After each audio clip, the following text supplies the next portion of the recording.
Ze hebben net lang staan lopen signeren en nu zijn ze er eindelijk om een presentatie te geven over een nieuwe boek, Thuisproef. Ik heb zelf tot diep in de dag, tot 3 uur, het boek uit lopen lezen, want het was zo'n gaaf boek en kan niet wachten om meer van te gaan lezen. Dus hier zijn ze, Cassandra Clare en Molly Black.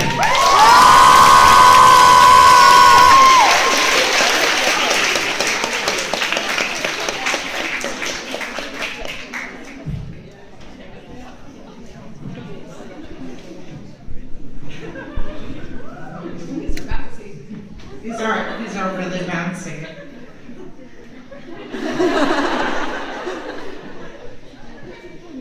Hello.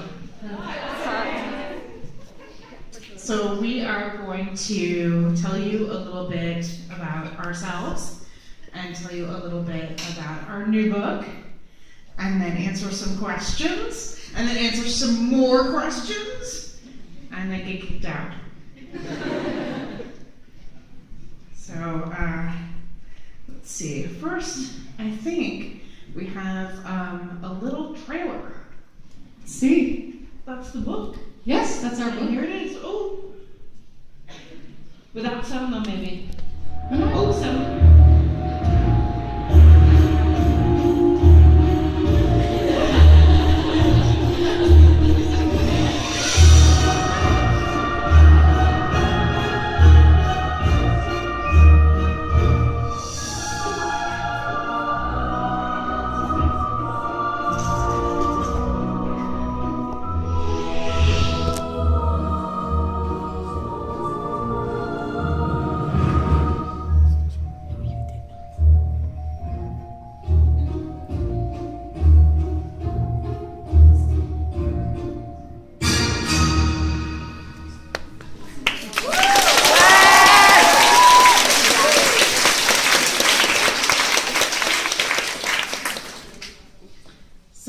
Cassie and I met about 12 years ago. This is the earliest picture of us that I could find where we were in the same place. Although it doesn't look like we're together. We're both in my basement library taking some kind of fancy photographs of each other. We're like, look, we look like authors. It's great.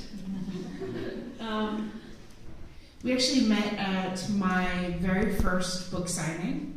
I had my first book out, which is Tide Water Fairy Tale, and it had been out for a couple of weeks, and I was, all of my friends had gone back to grad school, I don't know why, and so I was alone in my basement waiting for my book to come out, and I saw that Cassie, who I did not know at that time, had written something funny on the internet, and I wrote to her and I said, that thing that you wrote on the internet, it was funny. And she wrote back and said, I read your book. And I wrote back and said, that seems really unlikely. But she had read my book and she agreed to come to my signing. I did, and I went to the signing and I invited Holly to come out with me afterwards for drinks. And I think nobody told her that you're not really supposed to go places with people that you don't know because it's not safe. So she came, and we started talking about books that we liked, and we liked all the same books, and we, liked all the same writing. We both were working on novels, and so we became friends, and we became critique partners. So we would be each other's first readers of manuscripts, and we still are. So we write a book, Holly is the first person I show it to, vice versa, and we comment on each other's work, and we're very used to working together.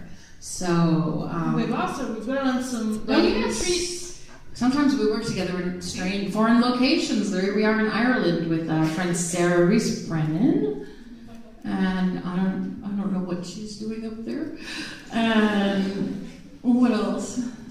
We're living in deliriousness. Well, here we are back in, this is 2007, and City of Bones has just come out. We're at a book expo in the US, and that's why Cassie has that frantic look of like fear and also excitement on her face. She's like, my book is out! Ah! I appear to be calling someone with my hand. Not really sure what's happening there. And here we are. This is us on a train to Atlanta for a convention called Dragon Con. And we're with the writer Maureen Johnson, and that other person in the photo is my husband. And the person not pictured in the photo but taking the photo is Scott Westerfeld, who was balanced on the opposite chair and seemed about to be falling off. And I think that Maureen might be trying to tempt him down with what looks like either hummus or soft cheese. She's sort of holding it out beckoningly, like, hummus? Soft cheese? Please come down. You're scaring me. No, I don't disagree with anything you've said. Anyway, as you can see from these photos, Cassie and I have done a lot of authorial things. We travel together frequently, and when we travel together, we fly out of this tiny airport, Bradley International Gateway to New England. It's about as big as this room. This is where our story takes place. So one morning, we were going out for a tour. We were going on together for 2 different books. I think I was going out for Red Glove. And I was going for City of Fallen Angels. No, that's not a book. Yeah, we were going on tour for this. Don't go back. I was reading Sea of Monsters by Rick Riordan. And Holly hadn't had any coffee, so she was asleep. Because it was early in the morning. And so I was reading, and I was like, this book is great. Nah.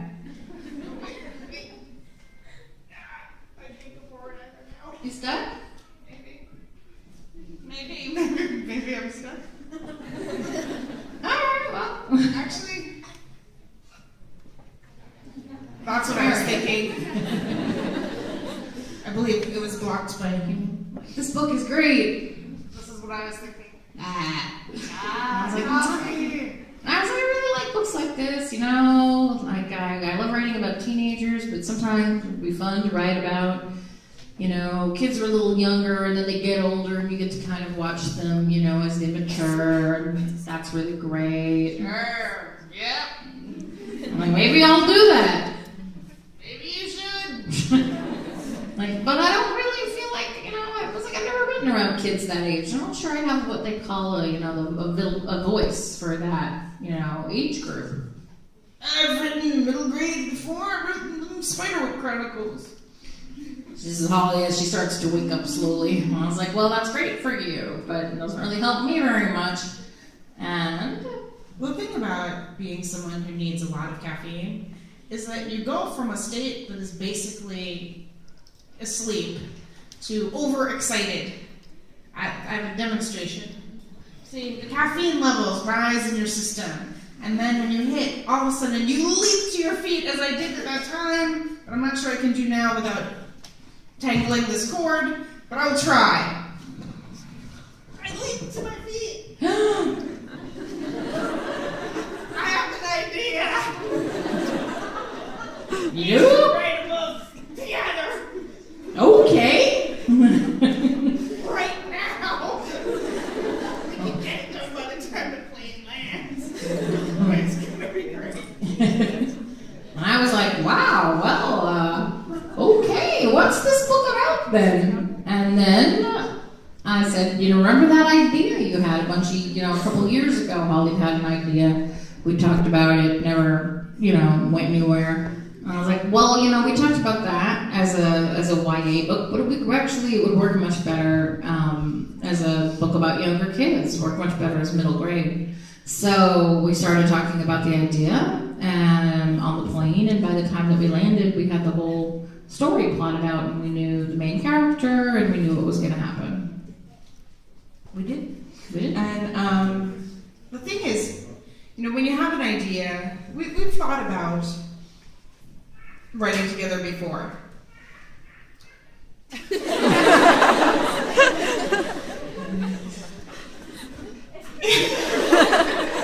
Don't worry about it. So anyway, some ideas you think, oh yeah, this seems good, but then you don't get more ideas. Books, you know, people often talk about books as being about like coming from a single idea, but usually they come from a bunch of ideas all mashed together. And we knew this was going to be a thing when we realized that the more we talked about it, the more ideas we came up with. And one of the things that we talked about is where we were going to set it.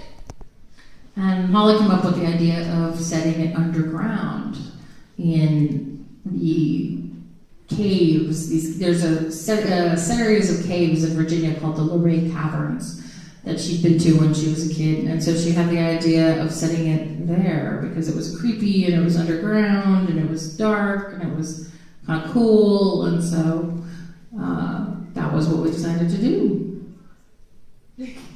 Indeed, it was even so. Yeah, so we thought it would be a different setting. We thought it would be a fun place to put it, and we thought it would, represent the somewhat ambiguous nature of the magisterium. So we should probably tell you a little bit about what it's about. It's true. So Magisterium is about a boy named Cal Hunt, who really does not want to go to magic school.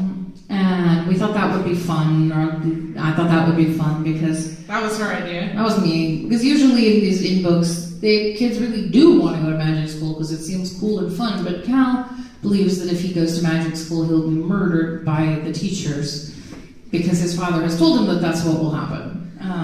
His father hates magic, and he's taught Cal to hate magic, and he's taught him to fail these tests that you have to take when you're 12 years old to determine whether they're going to make you go to magic school or not. And he does fail them. Oh, he fails them spectacularly. And he fails them so badly that the teachers realize that there's no way he could have failed that badly if he wasn't trying to fail. So unfortunately, now they're interested. And so poor Cal gets shipped off to magic school, and that is where his story starts. And we wanted to really kind of write a magic school book that was not what everybody expected. And so we had a lot of ideas for what was going to happen to Cal and his friends, and we had a really great time writing it. So Cal winds up at the Magisterium, has adventures, finds out some things about himself he didn't know, that some of them were good, some of them were not so good. And we just actually finished the second book, so we're really excited about that. And I think we are ready to take questions about the books. Oh wel. Zelf word ik elke dag het spreekwoord Joost mag weten.